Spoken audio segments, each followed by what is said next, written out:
আসসালামু আলাইকুম। আজকের আলোচনায় সবাইকে শুভেচ্ছা ও স্বাগতম।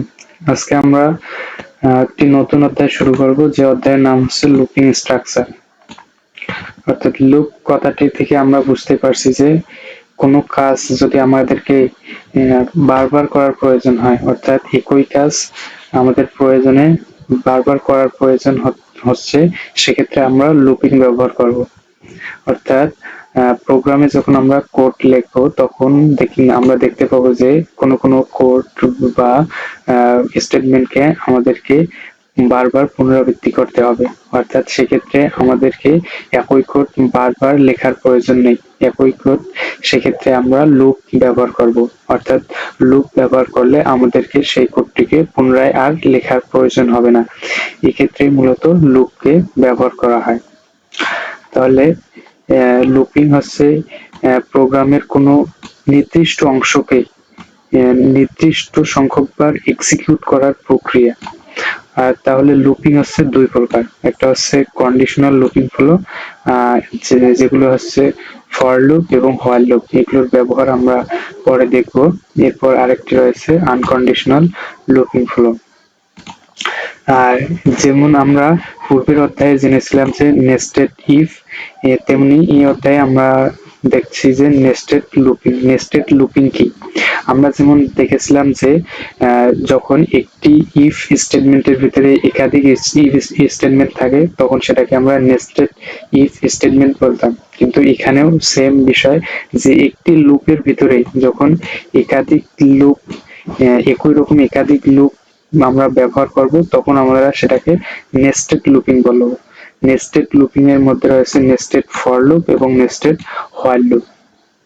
তো চলো আমরা এখন এই অধ্যায়ের কিছু গুরুত্বপূর্ণ সংক্ষিপ্ত প্রশ্ন নিয়ে আলোচনা করি। তো প্রথম যে প্রশ্নটি রয়েছে তা হলো, লুপিং বলতে কি বুঝো? তো আমরা পূর্বেই তো জেনে আসলাম যে প্রোগ্রামের কোনো অংশ বিশেষকে নির্দিষ্ট সংখ্যকবার এক্সিকিউট করার প্রক্রিয়াকে লুপিং বলে। অর্থাৎ আমাদের কোনো অংশকে যদি আমাদের প্রয়োজনে একাধিকবার এক্সিকিউট বা চালনা করতে হয়, সেক্ষেত্রে আমরা লুপ ব্যবহার করব।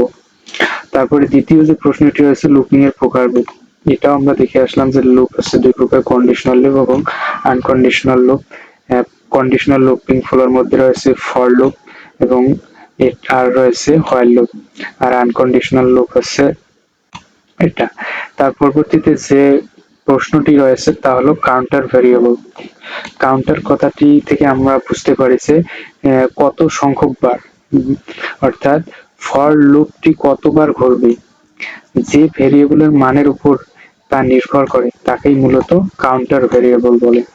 অর্থাৎ আমরা যে লুপটা চালাবো সেই লুপটাকে আমরা কতবার ঘোরাবো, অর্থাৎ যে ভেরিয়েবলটার উপর বা যে ভেরিয়েবলের মানের উপর এই লুপটাকে আমরা এক্সিকিউট করব নির্দিষ্ট সংখ্যকবার, সেই ভেরিয়েবলটাকেই মূলত আমরা বলবো কাউন্টার ভেরিয়েবল। এর পরবর্তীতে যে প্রশ্নটি রয়েছে তা হলো ফর লুপের সিনট্যাক্স এবং ফ্লোচার্ট আঁকো। ফর লুপ আমরা পূর্বেই দেখে আসলাম যে একটা হচ্ছে কন্ডিশনাল লুপিং ফ্লো। তো এর সিনট্যাক্স যদি আমরা দেখতে চাই তাহলে আমাদেরকে প্রথমে ফর লিখতে হবে, তারপরে একটা ভেরিয়েবলের নাম দিতে হবে, অর্থাৎ ফর ভেরিয়েবল, তারপরে ইন রেঞ্জ, তারপরে এখানে লিমিট দিতে হবে, মানে আমরা কত সংখ্যকবার এই লুপটাকে ঘোরাতে চাচ্ছি, অর্থাৎ নাম্বার অফ টাইমস, যত সংখ্যকবার আমরা লুপটাকে ঘোরাবো তত সংখ্যক এখানে লিখতে হবে। তারপরে ইনডেন্টেশন রেখে স্টেটমেন্ট লিখতে হবে। তো এই হলো মূলত ফর লুপের সিনট্যাক্স। এবং এর ফ্লোচার্টটা যদি আমরা দেখতে চাই, এর ফ্লোচার্ট দেখতে গেলে আমাদেরকে প্রথমে একটা কন্ডিশন দিতে হবে, যেহেতু আমরা কন্ডিশনকে ডায়মন্ড সিম্বলের মধ্যে রাখি, তাই আমরা এখানে ডায়মন্ড সিম্বলের মধ্যে এখানে কন্ডিশন দিলাম। এই কন্ডিশন যদি ফর লুপের যে কন্ডিশনটা আমরা দেব সেই কন্ডিশনটা যদি সত্য হয় তাহলে এটা আমাদের লুপ থেকে এক্সিট হয়ে বেরিয়ে আসবে। আর যদি কন্ডিশনটা ফলস হয় তাহলে এটা স্টেটমেন্ট ডিক্লেয়ার করবে এবং ডিক্লেয়ার করার পর এই লুপটি আবার সেই শর্তের কাছে যাবে, অর্থাৎ একবার শর্ত চেক করবে, সেই শর্ত যদি সত্য হয় আবার স্টেটমেন্ট ডিক্লেয়ার করবে, স্টেটমেন্ট ডিক্লেয়ার করার পর আবার সেই পূর্বের শর্তের কাছে যাবে। এভাবে যতবার আমরা এখানে নাম্বার অফ টাইমস যত সংখ্যকবার দেব তত সংখ্যকবার এটা এই লুপটা চলবে। লুপ চলার পর যখন এই শর্তটা শেষ হয়ে যাবে তখন এটা এক্সিট হয়ে, অর্থাৎ লুপ থেকে বেরিয়ে আসবে। তো এই হলো মূলত ফর লুপের সিনট্যাক্স এবং ফ্লোচার্ট। এর পরবর্তীতে যে প্রশ্নটি রয়েছে তা হলো রেঞ্জ ফাংশনে কয় ধরনের প্যারামিটার আছে। তো রেঞ্জ, যে আমরা ফর লুপের মধ্যে রেঞ্জ দেখলাম যে ইন রেঞ্জ, তাহলে এই রেঞ্জ ফাংশনে কয় ধরনের প্যারামিটার আছে, অর্থাৎ রেঞ্জ ফাংশনে দুই ধরনের প্যারামিটার আছে, একটা হচ্ছে রেঞ্জ স্টপ আর একটা হচ্ছে রেঞ্জ স্টার্ট, স্টপ এবং স্টেপ। তো এখানে স্টার্ট, স্টপ এবং স্টেপ বলতে আমরা কি বুঝবো? স্টার্ট হলো শুরুর মান, অর্থাৎ আমরা এই যে রেঞ্জে যে মানটি দিব তার শুরুর মান কত থেকে আমরা শুরু করব সেই মানটা হবে স্টার্ট, অর্থাৎ রেঞ্জের শুরুতেই সেই মানটা লিখতে হবে। তারপরে যে স্টপ, অর্থাৎ সর্বশেষ মানের পূর্বের মান পর্যন্ত, এটা আমাদেরকে আউটপুটে দেখাবে। অর্থাৎ আমরা যদি এখানে 20 দেই, স্টকে যদি 20 দেই তাহলে আমাদেরকে তার পূর্বের মান অর্থাৎ 19 পর্যন্ত আউটপুটে দেখাবে। যদি 21 দেই তাহলে 20 পর্যন্ত আউটপুটে দেখাবে। অর্থাৎ স্টপে, অর্থাৎ মাঝখানে আমরা যে মানটি দেব তার পূর্বের মান পর্যন্ত আমাদেরকে আউটপুটে দেখাবে।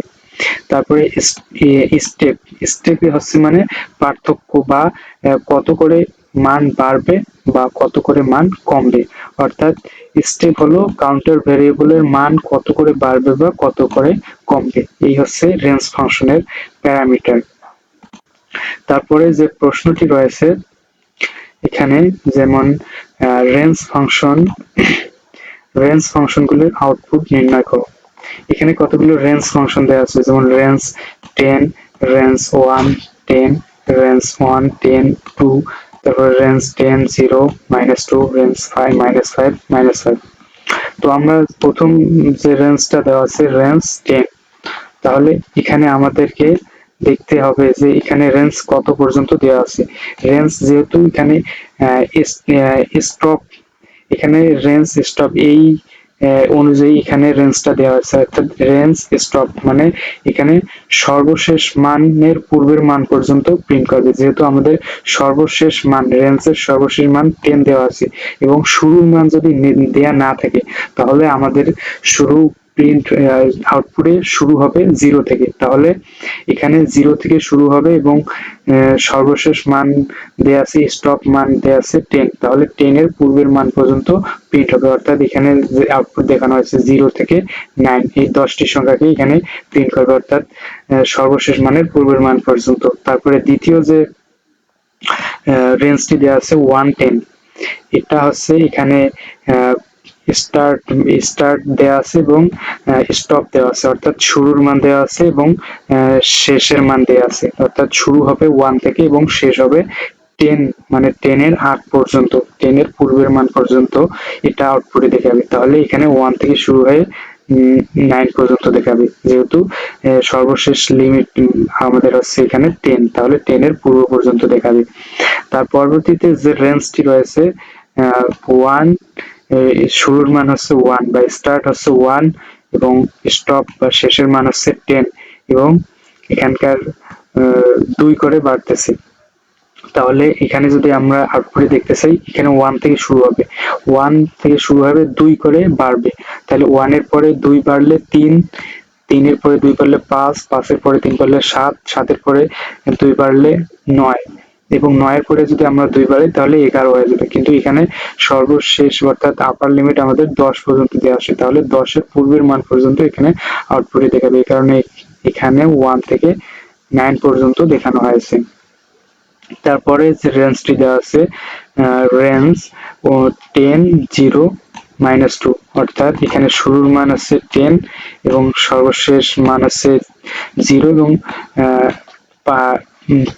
মান কমেছে -2 করে, তাহলে এখানে 10 থেকে শুরু হবে। 10 থেকে যদি -2 কে বাদ দিই তাহলে 8, আবার তার থেকে -2 বাদ দিলে 4, আবার তার থেকে -6, 8 থেকে বাদ দিলে 6, 6 থেকে বাদ দিলে 2, সরি এখানে আমরা যদি 10 থেকে 2 কমাই তাহলে এখানে হবে 8, আবার 8 থেকে যদি 2 কমাই তাহলে হবে 6, আবার 6 থেকে যদি 2 কমাই তাহলে হবে 4, এবং 4 থেকে 2 কমাইলে হবে 2, আবার 2 থেকে যদি আমরা 2 কমাই তাহলে 0 হবে।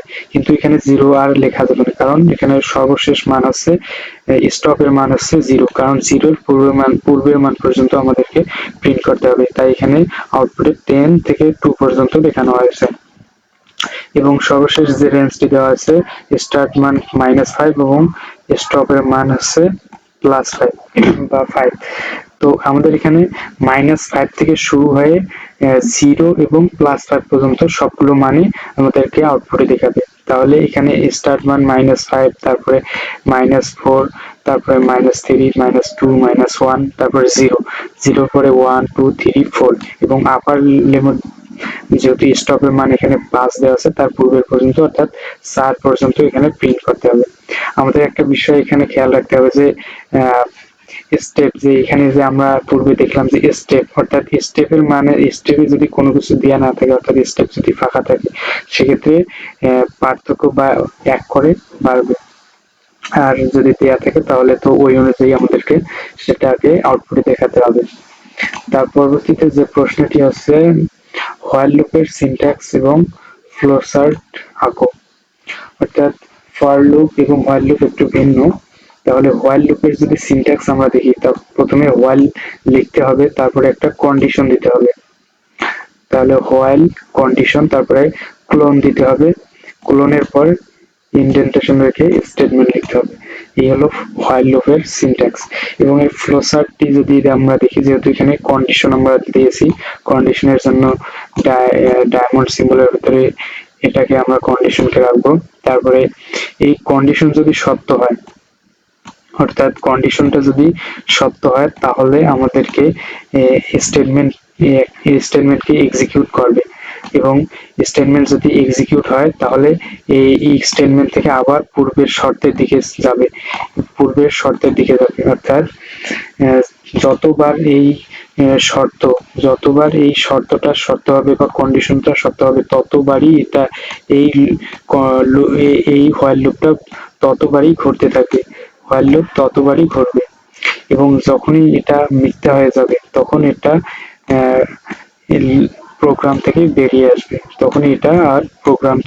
আসবে, তখন আর এটা লুপটা ঘুরবে না। অর্থাৎ যত সংখ্যকবার আমাদের এই লুপটা সত্য হবে, তত সংখ্যকবার এই স্টেটমেন্টকে এক্সিকিউট করবে, এবং যখনই মিথ্যা হবে তখনই এটা লুপ থেকে বেরিয়ে আসবে।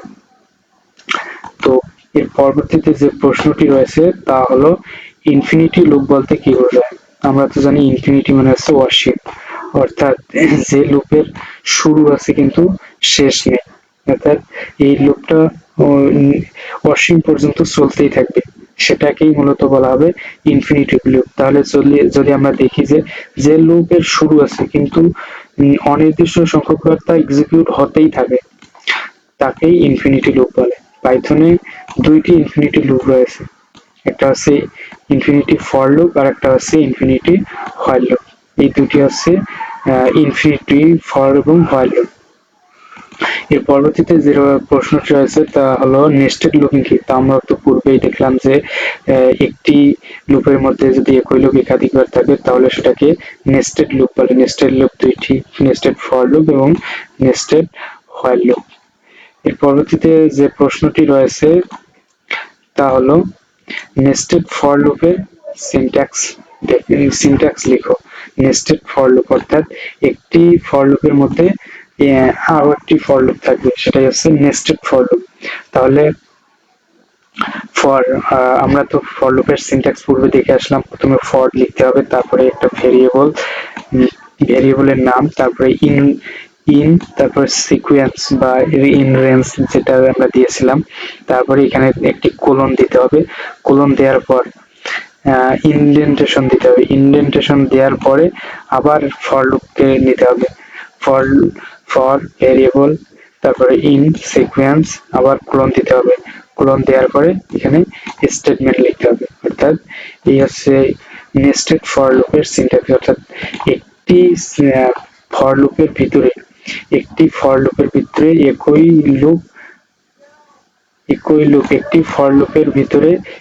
লুপ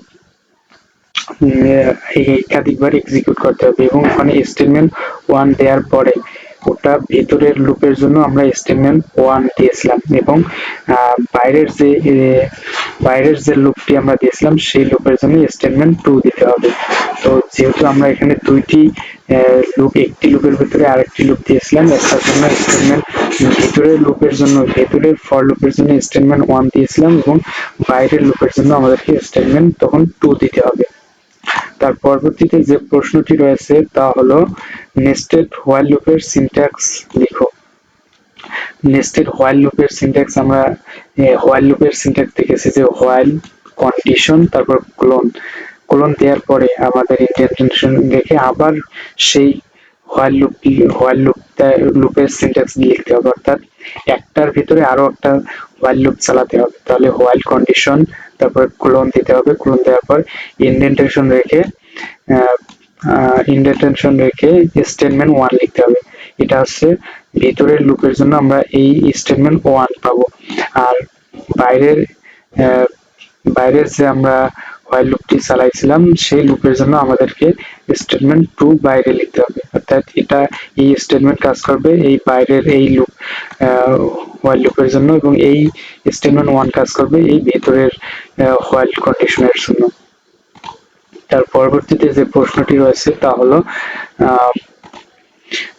ব্রেক স্টেটমেন্টের কাজ কি? অর্থাৎ ব্রেক মানে বিরতি। অর্থাৎ ব্রেক স্টেটমেন্ট পাওয়া মাত্রই লুপের এক্সিকিউশন বন্ধ হয়ে লুপ থেকে বেরিয়ে যাবে এবং লুপের বাইরে স্টেটমেন্ট এক্সিকিউট করবে। এই হলো ব্রেক স্টেটমেন্টের কাজ। আমরা যখন কোনো প্রোগ্রাম রান করব যখন রান করার মাঝে যখনই সে ব্রেক স্টেটমেন্ট পাবে তখনই সে লুপের এক্সিকিউশন বন্ধ করে দিবে এবং বন্ধ করে দিয়ে বাইরের স্টেটমেন্টকে আবার এক্সিকিউট করবে। এরপরে রয়েছে যে কন্টিনিউ স্টেটমেন্ট কি? অর্থাৎ কন্টিনিউ মানে চলতেই থাকবে। কন্টিনিউ স্টেটমেন্ট পাওয়া মাত্রই লুপের এক্সিকিউশন বন্ধ না হয় যে মানের জন্য কন্ডিশন সত্য তা বাদে তার আগের ও পরের সকল মান আউটপুটে দেখাবে। এই হচ্ছে কন্টিনিউ স্টেটমেন্ট। অর্থাৎ ব্রেক এবং কন্টিনিউ হচ্ছে একটি আরেকটির বিপরীত।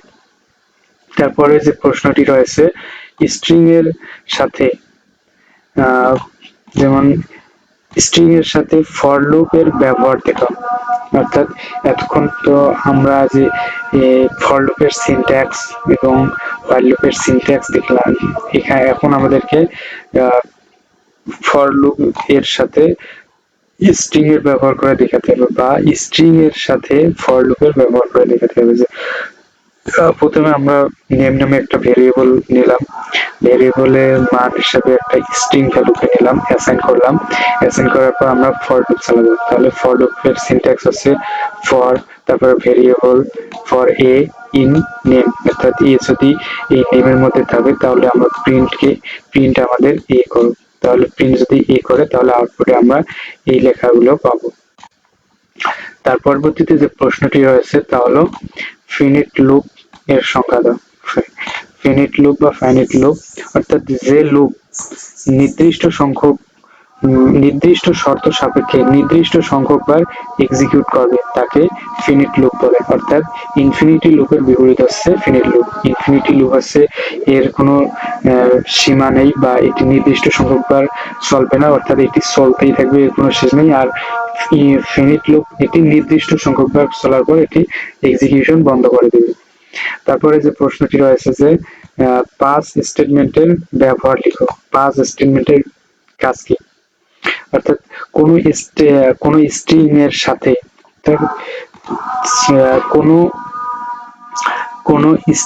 সাথে কোন স্ট্রিং এর সর্বশেষ ক্যারেক্টার আউটপুট হিসেবে দেখার জন্য পাস স্টেটমেন্ট ব্যবহৃত হয়। অর্থাৎ আমরা তো দেখেছিলাম, জানি যে স্ট্রিং কি। অর্থাৎ স্ট্রিং হচ্ছে একাধিক ক্যারেক্টারের সমষ্টি। একাধিক ক্যারেক্টারের সমষ্টিকে যখন আমরা সিঙ্গেল কোটেশন বা ডাবল কোটেশনের মধ্যে আবদ্ধ করে দেব, তখন সেটাকে আমরা স্ট্রিং বলবো। তাহলে কোন স্ট্রিং এর সর্বশেষ ক্যারেক্টার, স্ট্রিং এর মধ্যে যে ক্যারেক্টার গুলো আমরা দিয়েছিলাম, সেই স্ট্রিং এর সর্বশেষ ক্যারেক্টারকে আউটপুট হিসেবে দেখার জন্য আমরা পাস স্টেটমেন্ট ব্যবহার করি। তো এই হলো মূলত আমাদের লুপিং স্ট্রাকচারের কিছু সংক্ষিপ্ত অতি সংক্ষিপ্ত প্রশ্ন। তো পরবর্তীতে আমরা এই অধ্যায়ের সংক্ষিপ্ত এবং রচনামূলক প্রশ্ন নিয়ে আলোচনা করব। ধন্যবাদ সবাই।